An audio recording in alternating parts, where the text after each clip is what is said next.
Hello and welcome to Tech Ties, your everyday tech.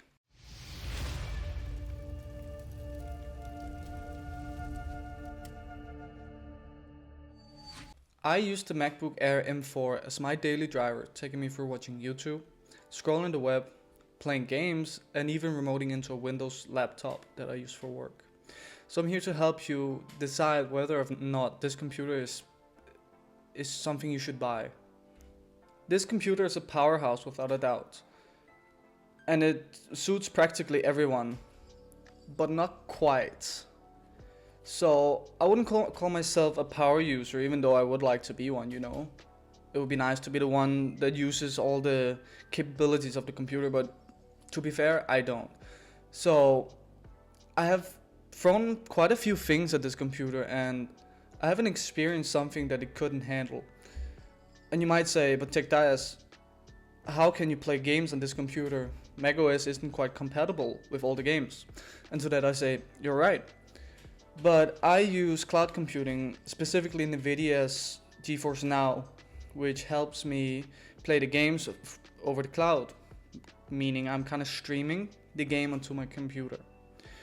So this takes the load off my computer and the OS, and I'm streaming to a different computer, or from a different computer to mine. So I'm practically watching a movie on my computer that I'm controlling.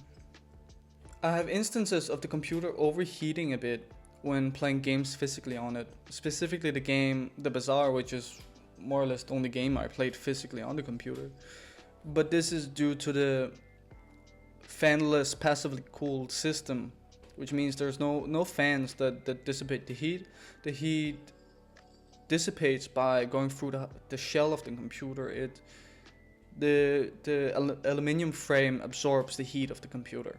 This laptop is equipped with a M4 Apple Silicon chip with a 10-core CPU and an 8-core GPU, which can be upgraded to a 10-core GPU. The chip also has hardware accelerated ray tracing to speed up rendering ray tracing in games, a 16-core neural engine for AI purposes, 120 gigabytes per second memory bandwidth, which is the highway for the memory blocks to communicate with each other, specifically the CPU, the GPU, the RAM and the VRAM. The display is a 13.6 inch IPS panel. The brightness is okay with 500 nits. You cannot expect the best performance in outdoor sunlight, but it gets the job done, especially inside. It's perfectly fine to view. It's possible to equip it with more RAM and storage, up to 32 gigabytes of RAM and 2 terabytes of storage. But this of course comes with the Apple tax, which is a $200 increase per jump. So from 16 to 24 gigabytes RAM, $200, 24 to 32, an extra 200, and the same with the storage. So the battery is slightly bigger from previous models, a whopping 2% increase. I know, right? It's incredible. But jokes aside, the battery lasts all day. I don't have to change my schedule to work around getting a charger, a quick charge in throughout the day. I don't have to find a wall plug to sit next to, because the computer just lasts forever, and if it gets a bit low, it's usually when I have a break or when I'm not working. So I just plug it in for the night or for half an hour and it gets the rest of the day done. So I have no gripes with the battery. It's actually excellent compared to Windows laptops I've used previously that get, 1 to 3 hours. I've had a Lenovo computer that got, I think, 3 hours on battery saving, and it was about time to plug it in. By upgrading to the 512 gigabyte storage MacBook Air, you actually get a few other benefits that they don't really mention. So you remember how I mentioned you get a 10-core CPU and 8-core GPU? By upgrading to the 512 gigabyte model, you get a 10-core CPU and a 10-core GPU, which means you get a 25 increase in GPU cores. And with that, you also get a 35 watt charger instead of the original 30 watt charger. From previous models, this computer gets 8 gigabytes more RAM, which really helps a lot with the multitasking instead of the 8 gigabytes that usually was on the MacBooks. the MacBook Air to be precise. And it's great to have these 8GB extra storage without having to shell out buckets loads of money, like $200 for 8GB of RAM. I think that's worth more than gold, to be honest. That's absurd. So getting those extra 8GB is really a good deal if you think about the Apple tax. With all that said, should you buy it?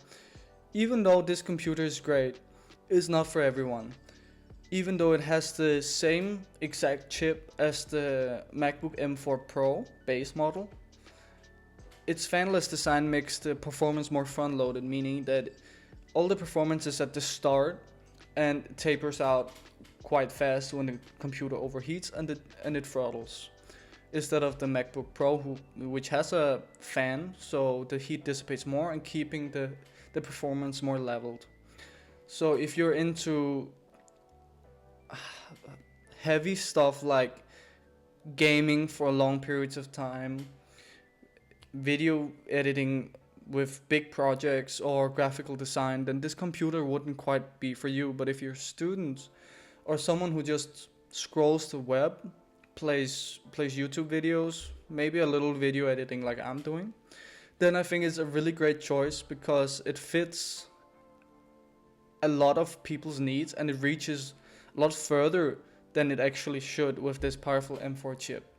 To be fair, if you're buying a MacBook, even a MacBook Pro to play video games, I think you should really reconsider, because even though the library of games available to the MacBooks, the macOS systems are increasing, you would get a lot more compatibility by buying a higher end Windows system. Even though Windows is not the greatest system, they're more compatible with games, and I know you can get all kinds of compilers and stuff to play, but I think you would have a better experience buying a Windows computer than a MacBook if your primary intention was to play video games.